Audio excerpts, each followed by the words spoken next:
안녕하세요. 미래를 여는 책 읽기 윤주 김인옥입니다. 반갑습니다. 네. 오늘은 김영하 작가의 산문집 여행의 이유 마지막 시간이에요. 네, 혹시 관광객들 도와주신 경험 있으세요? 많아요. 많으세요? 네. 아니 가장 기억에 남는 건 강남역에 갔었는데 연인인 것 같아요. 두 사람이 이렇게 막 이렇게 핸드폰 들고 막 호텔을 찾고 있는데 못 찾겠다고 도움을 요청하는 거예요. 근데 보통은 알아는 듣잖아요. 네, 그쵸. 그래서 이걸 알려줘야 되는데 이 말이 안 통하는 거지. 그래서 대화로는 안 되고 빠르미 해가지고 직접 먼 거리는 아니어서 그 호텔까지 이렇게 안내를 했던 경험이 있어요. 예. 네. 근데 여기 김영하 작가도 책 속에서 이런 여행을 갔을 때 겪은 일화들을 소개하고 있는데 특히 파리 여행에서 있었던 이야기를 소개합니다. 그러니까 철도 파업 때문에 기차가 지연되어서 그러니까 좌석을 확보할 수 없는 상황이 됐는데 그 현지 사람들에 의해서 좌석을 또 지킬 수 있게 되었고 셔틀버스를 어떻게 타는지까지 연계해줘서 그 안전하게 갔던 기억이 있다고 합니다. 그게 되게 중요하죠. 그죠. 네. 또 이제 또 발리 여행에서는 현지인 남성이 다가와서 이제 발리 현지 일대를 구경시켜주겠다고 해서 제안을 했다고 해요. 근데 이제 이 남성이 좀 선해 보이고 믿을만해서 이 사람을 따라갔는데 진짜 그 현지인만 갈 수 있는 관광지들을 볼 수 있어서 너무 좋았고 다양한 경험을 할 수 있어서 좋았다고 합니다. 이렇게 현지인들의 도움을 받은 여행. 와, 제대로 여행하셨네. 그쵸. 그쵸. 네. 사실 우리가 여행을 가면 곳곳에서 이렇게 우리를 아무 대가도 없이 도와주는 경우들도 있잖아요. 우리 역시 그런 경우들도 있고요. 그래서 온전히 도움을 주고 도움을 받는 그런 상황들이 벌어지는데 그렇게 하려면 우리가 일단은 그들을 믿어야 되는 그쵸, 상황이잖아요. 믿어야죠. 네. 예. 그리고 믿게 되는 그런 어떤 신뢰가 환대로 돌아오는 그런 경우들이 되게 많습니다. 김영하 작가는 이런 환대를 지금 발리에서도 받았고, 그 다음에 파리에서도 받았잖아요. 내가 받은 이 환대를 어떻게 돌려줄 수 있을까를 되게 고민을 했대요. 네네. 그러다가 어느 날 또 여행기를 읽게 됐는데 그 안에서 답을 이제 찾았다고 합니다.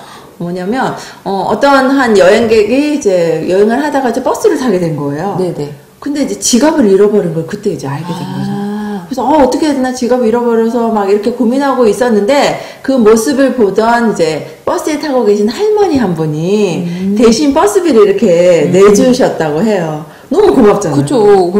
얼마나 당황해요. 그렇죠. 그래서 이제 내가 나중에라도 이 부분에 대해서 다시 갚아드리겠다라고 이야기를 했더니 그 할머니가 뭐라고 말씀하셨냐면 나한테 갚을 게 아니라 나중에 또 누군가 도움이 필요한 사람이 있으면 그 사람에게 갚으라고 이야기를 해주셨다는 거예요. 정말 명언이네요. 네. 그래서 어떻게 보면 우리가 환대를 받게 됨으로써 또 누군가에게 다시 이걸 돌려줄 수 있는 그런 선순환이 되는 것들이 되게 필요한 것 같아요. 네. 그러니까 낯선 곳에 도착한 여행자들이 현지인의 도움이 필요할 때가 되게 많습니다. 그렇죠, 많아요. 네, 그래서 김영하 작가는 이렇게 얘기하고 있는데요. 환대는 이렇게 순환하면서 세상을 좀 더 나은 곳으로 만들고 그럴 때 진정한 가치가 있다. 준 만큼 받는 관계보다 누군가에게 준 것이 돌고 돌아 다시 나에게 돌아오는 세상이 더 살만한 세상이 아닐까? 이런 환대의 순환을 가장 잘 경험할 수 있는 게 여행이다라고 얘기하고 있습니다. 네, 맞아요. 정말. 근데 우리가 인생이 여행과 많이 닮았다라고 얘기하죠. 하잖아요. 예. 그래서 인생도 어떻게 보면 우리가 이 세상에 왔다가 잠깐 살고 다시 떠나게 되는 거니까 이제 비슷하다고 이야기합니다. 근데 우리 인류가 오랜 세월 동안 서로 적대 관계를 맺고 이렇게 경쟁을 하는 그런 사회이기도 하지만 어떻게 보면 이 지구별이라는 곳에 그들도 우리도 함께 살고 있다. 여행을 온 여행객인 거예요. 지구여행자. 여행자인 거죠.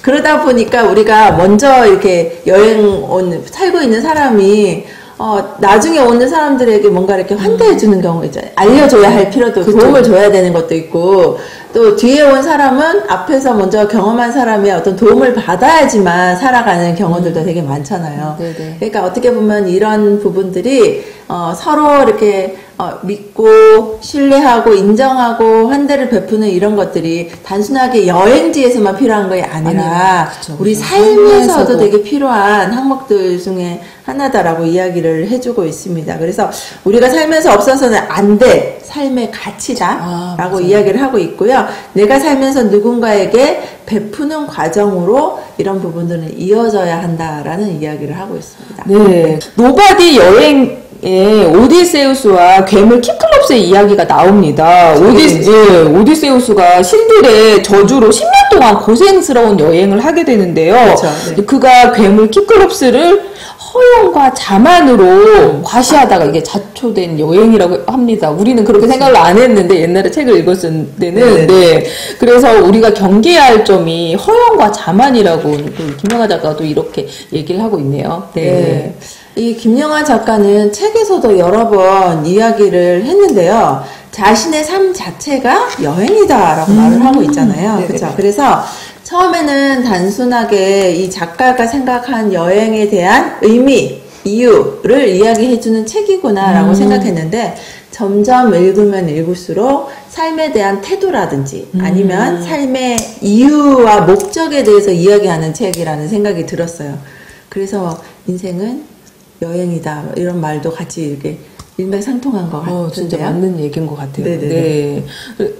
나에게 여행은 무엇일까요? 그리고 우리가 여행을 하고 싶어 하는 이유는 무엇일까요? 여러분들도 여행의 이유에 대해서 한 번씩 생각해 보시면 좋을 것 같고요. 여행이 어떻게 보면 또 인간의 또 존재의 이유인 것도 같습니다. 네, 맞습니다. 여러분들도 한번 자신에게 질문을 던져보시면 좋을 것 같아요. 네. 지금까지 김영하 작가의 여행의 이유에 대해서 이야기를 나눠봤는데요. 그렇죠?